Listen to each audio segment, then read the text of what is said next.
हाँ जी बेटा, कल हमने एक एलिमेंट्स पढ़ा था, date and time. Date and time में जरा मैं आपको दिखाता हूँ डॉक्यूमेंट्स के अंदर। अच्छा,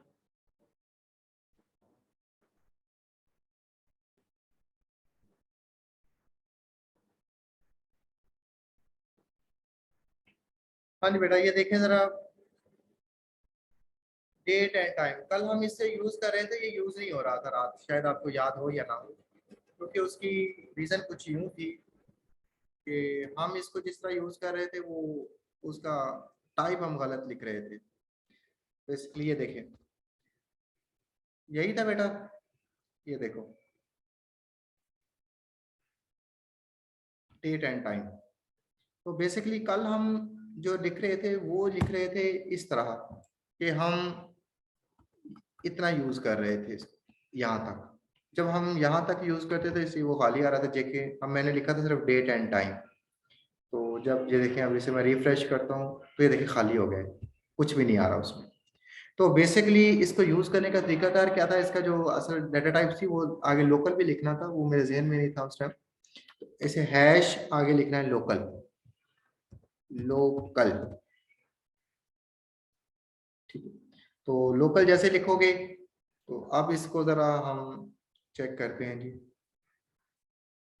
आप देखो, अब मैं यहाँ से मंथ भी सिलेक्ट कर सकता हूँ। ठीक है, ये देखो डेट और टाइम दोनों आ रहे हैं। यहाँ से टाइम भी आ रहा है कि आप अगर 10:18 और पीएम सेलेक्ट करना चाहते हैं तो ये हो गया। अब डेट सेलेक्ट करना चाहते हैं तो यहाँ आप जिस मर्जी डेट को सिलेक्ट कर सकते हैं, जिस मर्जी मंथ में जा सकते हैं। तो ये दोनों चीजें एक साथ आ गई हैं। हाँ जी बेटा, क्लियर होगी बात कि डेट एंड टाइम अगर एक ही जगह साथ चाहिए हो तो उसको लेने का तरीकाकार क्या है, कि उसका हमारा एलिमेंट क्या है जी। हम वहां लिखेंगे टाइप के अंदर date and time hash local. अगर हम लोकल नहीं लगाएंगे तो उस वक्त तक ये हमें वहां पर डेट और टाइम का जो कैलेंडर है वो शो नहीं करवाएगा। ये बेटा क्लियर होगी ये बात।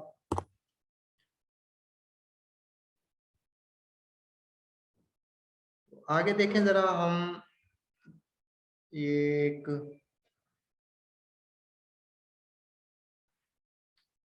आजकल हम बना रहे थे जो फॉर्म, उसका नाम पता नहीं क्या रखा था हमने।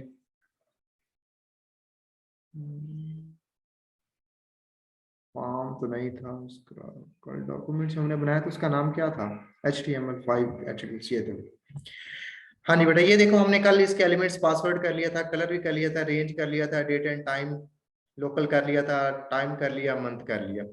अब बेटा हमारे कुछ एट्रीब्यूट्स हैं, HTML5 के एट्रीब्यूट्स होते हैं जो हम यूज करते हैं। HTML5 के कुछ एट्रीब्यूट्स मतलब कौन से हैं, एक रिक्वायर्ड है, ऑटो फॉक्स है, रीड ओनली है, चेक्ड है, मिनिमम है, मैक्सिमम है, मैक्स लेंथ है, डिसेबल है, और सिलेक्ट के अंदर डिसेबल होता है। हाँ जी बेटा, अब इनको हमने यूज कैसे करना है, जैसे सिलेक्ट के अंदर डिसेबल एक वर्ड है। आप देखिए ना, हमारे पास ये एक फॉर्म है, फॉर्म के अंदर ये मेरे पास जी मेडिकल में देखें ICS है, मेडिकल है, FA है, मैं सिलेक्ट कर लेता हूँ, जो मर्जी कोर्स सिलेक्ट कर लेता हूँ यहाँ से। अब मेरे पास फर्ज करो कि ICS जो है उसमें एडमिशन फिल हो चुके हैं, मेरे पास जितनी सीटें थी उतने एडमिशन हो चुके हैं। अब मैं ये चाहता हूं कि स्टूडेंट्स को ये सिलेक्शन हो ही ना ICS की, या MCS या MSc मैथ जो सीटें फिल हो चुकी हैं, अब स्टूडेंट मजीद इसको सिलेक्ट ना कर सके। समझ आ रही है बेटी, मैं बेटा बाकी क्या कह रहा हूं, कि एक चीज है और वो उसका स्टॉक, या अगर प्रोडक्ट है तो उसका स्टॉक खत्म हो चुका है। ठीक है, फर्ज करें कोई प्रोडक्ट भी तो हो सकती है ना, कि हम एक प्रोडक्ट सेल कर रहे हैं तो उसकी लिस्ट जारी की हुई है, तो उस प्रोडक्ट में एक स्टॉक खत्म हो गया उस चीज का। तो अब हम कहते हैं कि यूजर इसको सिलेक्ट ना कर सके, तो हम क्या करें कि यूजर उसको सिलेक्ट ना कर सके। तो हम जाते हैं, फर्ज करें जैसे हमारे पास ICS है, मैं कहता हूं जी ICS की जो सीटें हैं वो खत्म हो चुकी हैं, मजीद मैं चाहता हूं कि MSc मैथ और ICS को कोई सिलेक्ट ना करे। तो ऑप्शन में जाके बेटा मेरे पास एक एट्रीब्यूट्स होता है, जिस एट्रीब्यूट को मैं कहता हूं डिसेबल एट्रीब्यूट। उसका नाम क्या है? Disable, disabled. ठीक है, तो मैंने उसको क्या कर दिया? डिसेबल्ड कर दिया है। मैं चाहता हूँ एमएससी मैथ की भी सीटें खत्म हो गई हैं, कोई मजीद मैं स्टूडेंट अप्लाई नहीं करवाना चाहता, तो मैं इसको भी डिसेबल्ड कर देता हूँ। ठीक है, अब मैंने क्या किया? आईसीएस को भी डिसेबल्ड कर दिया है और एमएससी मैथ को भी मैंने देखे इसके ऑप्शन के अंदर मैंने जाके डिसेबल्ड कर दिया है। ठीक है, एट्रीब्यूट, क्योंकि एट्रीब्यूट है ना, तो एट्रीब्यूट आपको पता है कि टैग के अंदर यूज होता है, कभी टैग के बाहर यूज नहीं होता। देखिए जितने भी एट्रीब्यूट्स हमने यूज किए हैं ये सारे टैग के अंदर यूज किए ना, देखिए ये सारे हम टैग के अंदर यूज कर रहे हैं। तो इस तरह ये हमने दोनों चीजों को डिसेबल कर दिया। अब मैं चेक करूं वहां जाके हमारे पास वेब ब्राउजर पर क्या हमें अब ये फैसिलिटी दे रहा है कि हम इसको सिलेक्ट कर सकते हैं या नहीं। तो देखिएगा जरा, मैं यहाँ सिलेक्ट कोर्स में जाता हूँ, तो फिलहाल अभी ऑप्शन आ रहा है, तो मैं इसको जरा रिफ्रेश करता हूँ। ये रिफ्रेश कर दिया, आप चेक करें जरा इसको। हाँ जी बेटा, फर्क नजर आया कुछ? अब देखें, एमएससी फिजिक्स एमसीएस और ये दोनों ऑन है, लेकिन एमएससी मैथ ये देखो इस पे जा ही नहीं रहा। वो कहते हैं जी इस ग्रुप को आप सिलेक्ट नहीं कर सकते। इसमें देखिए मेडिकल और एफए को आप सिलेक्ट कर सकते हैं, देखिए आईसीएस ग्रुप को वो उसने डिसेबल कर दिया कि यहाँ ये जो प्रोडक्ट्स है आपके लिए नहीं है, या यहाँ पर आपकी सीटें खत्म हो चुकी हैं, मजीद यहाँ हम अप्लाई नहीं कर सकते। तो ये देखिए आईसीएस को भी आप सिलेक्ट नहीं कर रहे और यह एमएससी मैथ भी आपका सिलेक्ट नहीं हो रहा। ठीक है, एमसीएस तो सिलेक्ट हो जाता है, लेकिन एमएससी ये मैथ सिलेक्ट नहीं, मैं सिलेक्ट करने की कोशिश भी करता हूँ लेकिन ये सिलेक्ट नहीं हो रहा। ये देखिए ऊपर नीचे बाकी जा रहा है, लेकिन देखिए मेडिकल से नीचे एफए पे आ जाता है लेकिन आईसीएस पे नहीं जाता।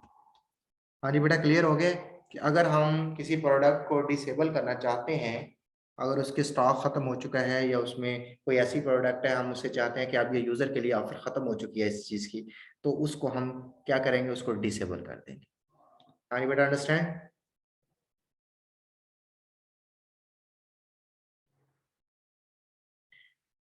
अब देखिए बेटा, हमारे पास एक फॉर्म है, जैसे ये फॉर्म है, तो ये फॉर्म अब मैं देखो सेंड करता हूं तो ये सेंड हो जाता है।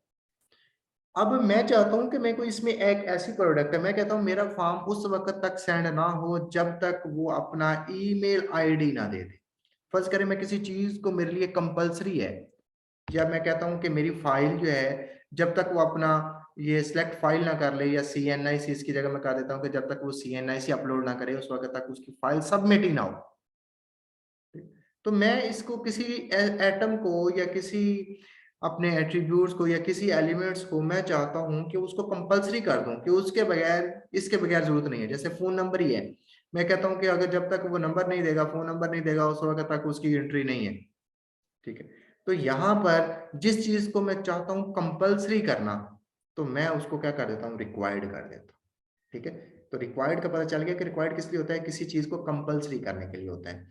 तो मैं इसको जरा करके दिखाता हूँ आपको। फर्ज करें जी मैं यहाँ, आपका ईमेल ही है, मैं यहाँ पर इसके एट्रीब्यूट है तो इसके टैग के अंदर मैं जाके कर देता हूँ रिक्वायर्ड। ये देखिए नीचे लिखा हुआ आ गया रिक्वायर्ड, मैंने कर दिया है। तो अब इस चीज को मैंने बेटा रिक्वायर्ड कर दिया है। अब मैं इसको जरा सिलेक्ट, कंट्रोल S से सेव करके अब इसको जरा देखूं मैं।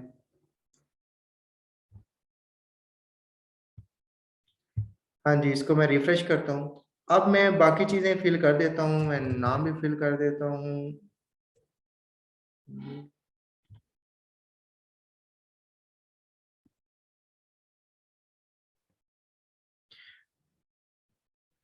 नंबर भी सिलेक्ट कर लेता हूँ।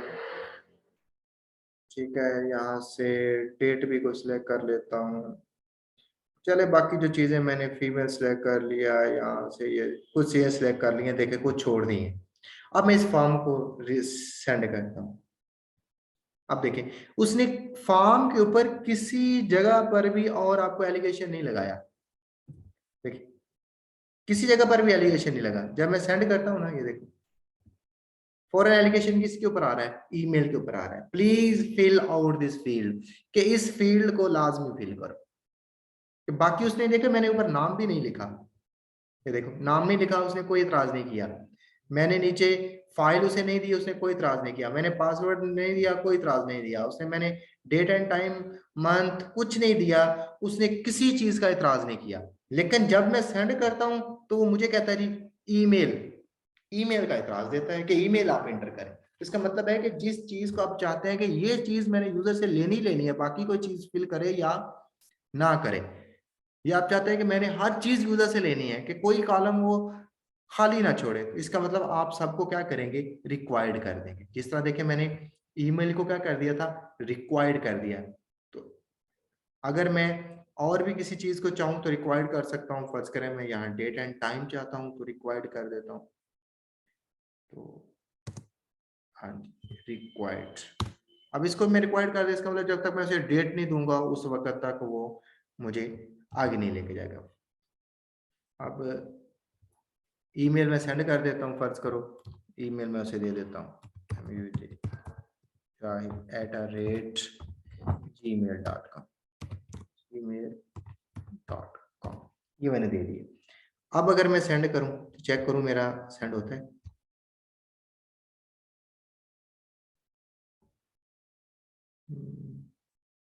सेंड हो गया है, लेकिन सेंड होने के बाद उसने मुझसे, ये देखिएगा एक मिनट से, हाँ जी ये देखो, वो मैंने जैसे इंटर कर दिया तो नीचे आ गया फिल और please fill date and time. जैसे देखें मैं इसे सेंड करता हूँ तो ये क्या कह रहा है, please fill out this field. क्या वो डेट भी रिक्वायर्ड कर रहा है, क्योंकि मैंने डेट को भी रिक्वायर्ड कर दिया था।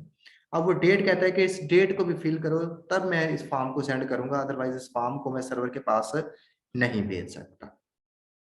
हाँ जी बेटा, पता चल गया है कि हमारे पास जो रिक्वायर्ड होता है उसका काम क्या होता है जी। आगे बेटा ऑटो फोकस। ऑटो फोकस क्या होता है जी? ऑटो फोकस बेसिकली, मैं इस रिक्वायर्ड को यहाँ से खत्म कर देता हूँ, कंट्रोल एस। अब देखें जी, मैं यहाँ पर फॉर्म फिल ओपन करता हूँ, ये ओपन कर रहा हूँ, रिफ्रेश करता हूँ इसको, तो ये देखें अब पूरे फॉर्म के ऊपर कहीं उसका फोकस नहीं है। ठीक है, मैं जिस पे क्लिक करूंगा उस पे फोकस जाएगा, इस पे करूंगा तो फिर जाएगा, अदरवाइज किसी के ऊपर भी उसका फोकस है। ये देखें किसी के ऊपर फोकस नहीं है। अब मैं चाहता हूं कि मैं जब फॉर्म को ओपन करूं तो ऑटोमेटिकली किसी एक चीज पे उसका फोकस होना चाहिए। फर्ज करें फोकस उसका काम नेम के ऊपर ही हो, कि यहाँ पर कर्सर खुद मौजूद हो और मुझसे डाटा ले रहा हो, मांग रहा हो, रिक्वायर्ड कर रहा हो डाटे को। अब देखें तो हम यहाँ क्या करेंगे, मैं नेम को फर्ज करें फोकस करवा देता हूँ। नेम कहाँ है जी, यहाँ है जी। तो मैं क्या लिख देता हूँ, ऑटो फोकस। ये देखिए नीचे आ गया हमारे पास ऑटो फोकस। तो इसको मैंने एंटर कर दिया, ऑटो फोकस कर दिया और कंट्रोल एस करके सेव कर दिया। अब चेक करें जरा इसको, मैं रिफ्रेश करता हूँ। अब देखिए जैसे रिफ्रेश करूंगा, ये देखो ऑटो फोकस खुद ही मांग, देखिए जब मैं उसे रिफ्रेश करता हूँ फॉर्म को, ये देखो रिफ्रेश किया फॉर्म को, ऑटो फोकस मांग रहा है। तो ऑटो फोकस नेम के ऊपर लगाया था तो नेम के ऊपर ऑटोमेटिकली वो देखिए कर्सर ब्लम कर रहा है कि यहाँ पर डाटा एंटर करो। अगर मैं ऑटो फोकस चेंज करके किसी और पे लगाना चाहूँ, फर्ज करें मैं ऑटो फोकस यहाँ पर पासवर्ड पे लगा देता हूँ, कि वो पासवर्ड यहाँ से खत्म करता हूँ, क्योंकि ऑटो फोकस किसी एक पर लगाया जा सकता है, सबके ऊपर ऑटो फोकस नहीं लगता होता।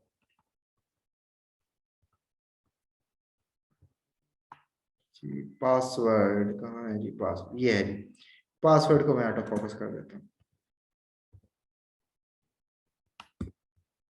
कंट्रोल एस कर दिया मैंने। अब देखें जरा जी, मैं अब देखें पहले ऑटो फोकस मेरा किसके ऊपर था, ये नेम के ऊपर था। जैसे मैं रिफ्रेश करता हूँ, ये रिफ्रेश कर रहा हूँ, ये देखें कहाँ आ गया है ऑटो फोकस, मेरा ऑटोमेटिकली पासवर्ड पे आ गया है।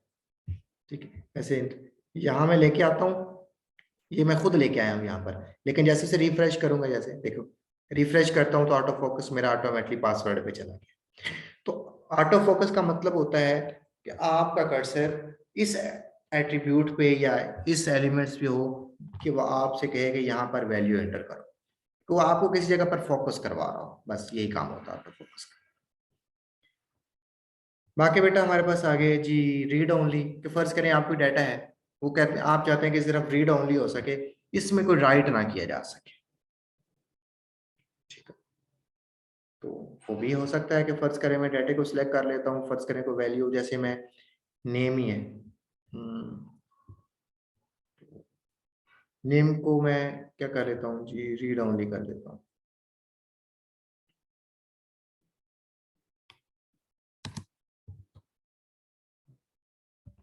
रीड ओनली, अब कंट्रोल एस कर दूं,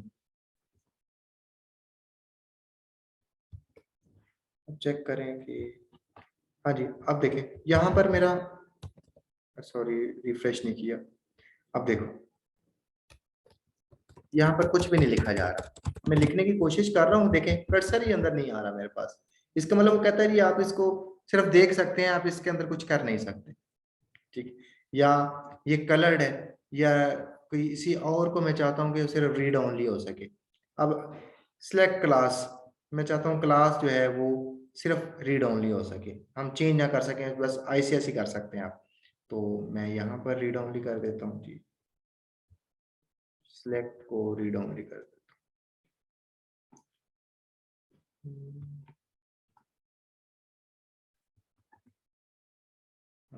सिलेक्ट के अंदर क्या करता हूँ,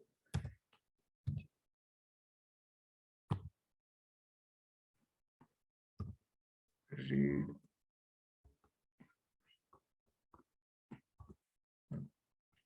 इसको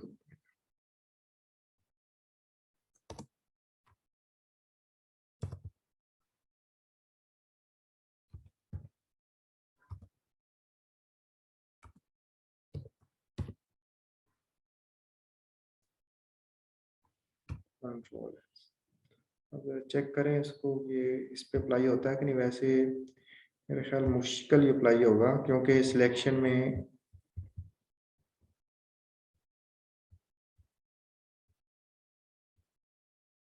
सिलेक्शन पे अप्लाई नहीं होता। देखिए ना, अप्लाई नहीं हो रहा, आप इसमें सिलेक्शन कर सकते हैं, इस पे देखें जरा, ये हो नहीं हो रहा इसमें। हाँ, रीड ओनली सिलेक्शन सेलेक्ट पे नहीं होता, क्योंकि वहां हमारे पास ऑप्शन होते हैं ना, हमने सिलेक्ट करना होता है, वहां पर अप्लाई करना मुश्किल हो, क्योंकि देखिए ना जब मैं इसको लिख रहा था ना, वहां हमें ऑप्शन ही नहीं दे रहा था, जैसे ये इसकी एट्रीब्यूट बेसिकली है ही नहीं, देखें रीड का ऑप्शन ही नहीं आ रहा यहाँ। जैसे अब ऊपर देखें, मैं किसी फर्ज करो डेट एंड या एड्रेस को या पासवर्ड को यहाँ रीड ओनली कर सकता हूँ, ये माई कलर, इसको हाँ जी, देखें फौरन उसे रीड ओनली का ऑप्शन दे दिया, इसका मतलब इसका ही एट्रीब्यूट है, लेकिन सिलेक्ट एट्रीब्यूट से नहीं हो सकता था। तो देखो यहाँ कंट्रोल एस करो, तो आप देखो जरा रिफ्रेश, अब देखो यहाँ पर देखिए,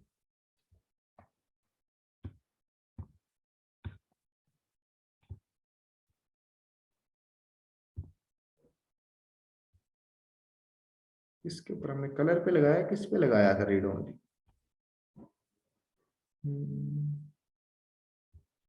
कलर पे लगाया था, लेकिन ये ऑप्शन सिलेक्ट क्यों नहीं हुआ।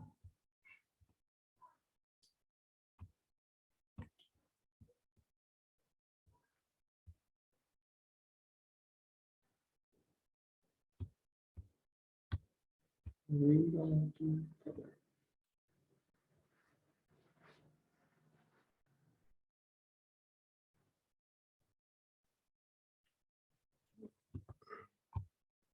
रीड ओनली इस पे वर्क ही नहीं कर रहा, या एक मिनट, यहाँ से हमें उस पर पहले खत्म करना चाहिए, नेम से खत्म करें,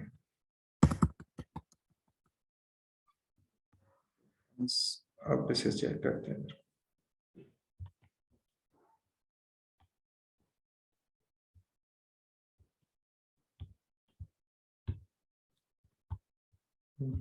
इस पे अप्लाई नहीं हो रहा,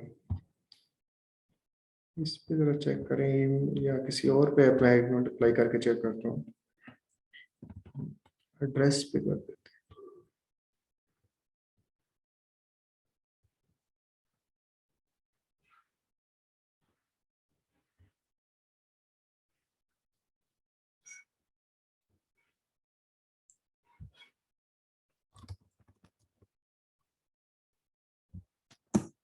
कंट्रोल एस।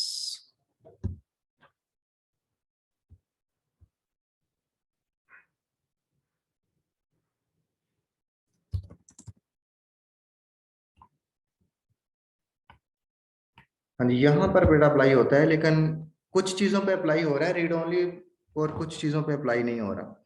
जहां पर आपकी चॉइस आ जाती है ना, तो वहां पर अप्लाई नहीं होता। क्योंकि देखें, कलर में भी आपके पास चॉइस थी कि आपने कौन सा कलर सेलेक्ट करना है, इसलिए वहां पर अप्लाई नहीं हुआ। यहाँ पर ये सिलेक्ट कोर्स, सिलेक्शन के अंदर भी हमारे पास चॉइस थी, इसलिए यहाँ पर भी अप्लाई नहीं हुआ। जहां पर आपके पास चॉइस आ जाती है ना, तो वहां पर हमारा रीड ओनली अप्लाई नहीं होता। रीड ओनली वहां पर अप्लाई होता है जहां पर आपके अंदर कोई डाटा मौजूद हो, और आप कहें सिर्फ हम इसको रीड करना चाहते हैं, इसको मजीद इसके अंदर कुछ ऐड ना किया जा सके। देखें, ये एड्रेस लिख दिया है, तो इसको मैंने अब इसमें जाके इसके क्लिक भी करता हूँ, तो ये ना तो डिलीट होता है और ना ही ये इसमें कुछ मजीद लिखा जा सकता है। अब नेम को मैंने सेलेक्ट किया था, अब इसमें लिखा जा रहा है, क्योंकि पहले ये रीड ओनली था, अब इसके रीड ओनली मैंने खत्म कर दिया।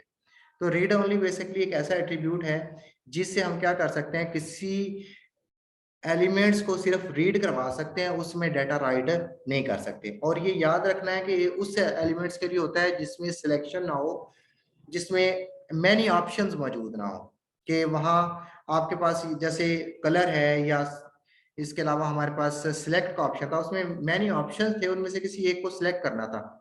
अब उसकी वजह होती है, जब आपने सिलेक्ट करना होता है तो आप कुछ होगा तो आप उसे रीड ओनली करवाएंगे ना। अब एक चीज है ही खाली, तो आप उसे रीड ओनली कैसे करवाएंगे? देखिए ना, अभी तक इसमें कोई डाटा ही नहीं है, तो यहाँ रीड ओनली अप्लाई नहीं होगा। क्यों? क्योंकि वो रीड किस चीज को करवाए, तो इसमें पहले डाटे का होना, कुछ होना जरूरी है। इसमें देखें, ये हमारे पास पहले एक वैल्यू पड़ी थी, इंटर यूर नेम, ठीक है, यहाँ पर मैंने वैल्यू रख दी है। जहां पर आपकी कोई वैल्यू ही नहीं होगी, वहां पर रीड ओनली का जो एट्रीब्यूट्स है वो अप्लाई भी नहीं होगा। आगे हमारे पास है जी चेक्ड। चेक का मतलब होता है कि ऑलरेडी आप किसी को चेक करना चाहते हैं। फर्ज करें, जैसे हमारे पास ये है जी जेंडर।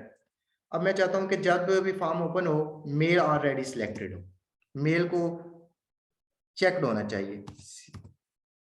ये लीजिए, मैंने इसको भी चेक कर दिया। और मैं चाहता हूं कि ऑलरेडी जो मेरे पास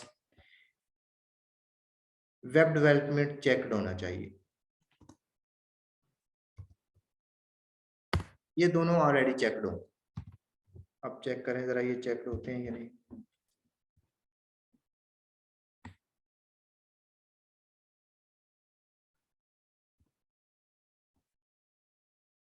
हाँ जी, अब देखें, ये मेल सिलेक्टेड है और वेब डेवलपमेंट भी ऑलरेडी चेक्ड है।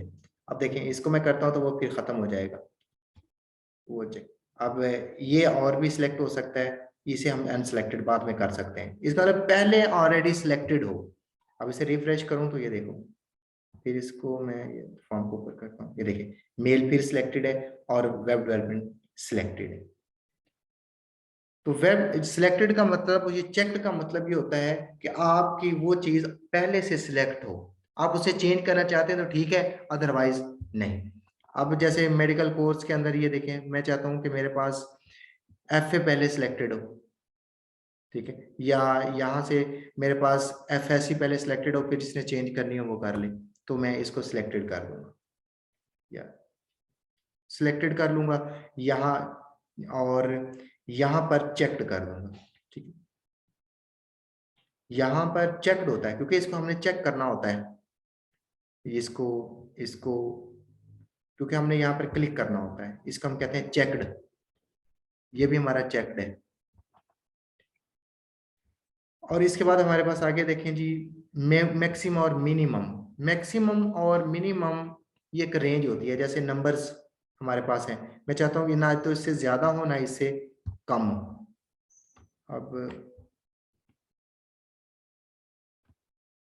हाँ जी, मैक्स हमारे पास नंबर्स कहाँ है जी, नंबर का एट्रीब्यूट्स किधर है, ये हाँ जी, ये देखिए नंबर। अब इसकी मैं मैक्सिमम मिनिमम रेंज सेलेक्ट कर लेता हूँ, फर्ज कर लेता हूँ 5 और मैक्सिमम कर देता हूं जी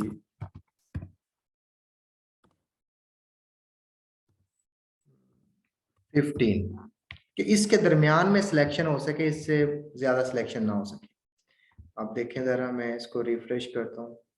अब देखें नंबर यहाँ सिलेक्ट, अब देखें हाँ जी 15 से आगे नहीं जा रहा, और नीचे देखें 15 से कम नहीं जा रहा। 5 से कम, मिनिमम 5 हम कर सकते हैं और मैक्सिमम 15 कर सकते हैं। ये हम उस वक्त अप्लाई करते हैं जैसे फर्ज करें एक फॉर्म है, आप चाहते हैं कि 18 साल से कम कोई बंदा इसको अप्लाई ना कर सके, या आपकी एक जॉब की जो लिमिट है वो कहते हैं जी जॉब की लिमिट जो है वो 20 से लेकर 30 साल की एज के जो पर्सन है वो अप्लाई कर सकते हैं। तो मैं इसको एज कर देता हूँ, तो मैं कहता हूँ ये एज है फर्ज करें मेरी, तो नंबर की बजाय मैं यहाँ एज कर देता हूँ एज, और मैं कह देता हूँ कि 15 साल वाला कम से कम होना चाहिए और मैक्सिमम जो उसकी उम्र होनी चाहिए वो 30 साल होनी चाहिए। इससे ज्यादा वाला ना तो कोई अप्लाई कर सकता है, ना इससे कम वाला अप्लाई कर सकता है। अब देखें जी इसको, अब देखें जी, अब वो एज अगर मैं यहाँ पर 50 सेलेक्ट, देखो 50 लिखता हूँ, लेकिन जैसे मैं सबमिट करूंगा फॉर्म को, ये वो कह रहा है जी पहले इसको फिल करेंगे। हाँ जी इसको मैंने फिल कर दिया, अब मैं सिलेक्ट कर इसे सेंड करूँ। अब वो कहता है जी, ये देखो कहता है G must value be less than equal to 30, कि इसकी वैल्यू जो है वो जरूरी है कि आपकी 30 से कम होनी चाहिए। ठीक है, अब देखो ये क्या रहा है, must be less than or equal to 30, या 30 होनी चाहिए, 30 से कम होनी चाहिए। अब मैं इसकी वैल्यू कम कर देता हूँ जी, हाँ जी 25 कर देता हूँ। अब ये सेंड हो जाएगा फॉर्म, देखिए सेंड हो गया। तो ये उस वक्त होता है कि मैक्सिमम और मिनिमम जब आपने किसी वैल्यू को एक लिमिटेड रेंज देनी हो कि इससे बड़ा भी कोई वैल्यू ना ले और इससे छोटी भी कोई वैल्यू ना ले। आगे होता है मैक्स लेंथ। मैक्स लेंथ का मतलब यह है कि आप एक करेक्टर्स के अंदर, ये तो थी नंबर्स के अंदर मिनिमम और मैक्सिमम, मैक्स लेंथ होता है करेक्टर्स के अंदर। फर्ज करें मैं नाम है, नेम है, मैं चाहता हूं कि नेम जो है वो किसी का 20 करेक्टर से ज्यादा इंटर ना हो, तो मैं इसको मैक्स लेंथ कर देता हूं जी। कितनी, फर्ज करें मैं इस टाइम 15 रख देता हूं कि 15 करेक्टर से ज्यादा किसी का नेम नहीं होना चाहिए।